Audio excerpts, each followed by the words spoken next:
বানাবো। আমি একটি থালা নিয়েছি, সেতে সাবান গুঁড়ো ও জল মিশিয়েছি। এবার বেরি ডুবাবো।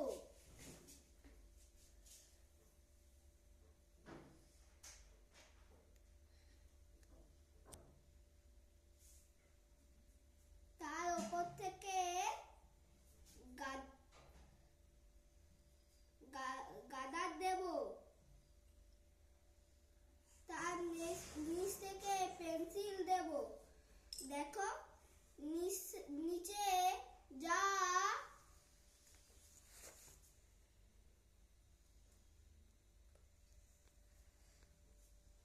গাদারের মধ্যে পিস্তটা নষ্ট হয়ে গেছে, তাই গাদারটি গোল হয়ে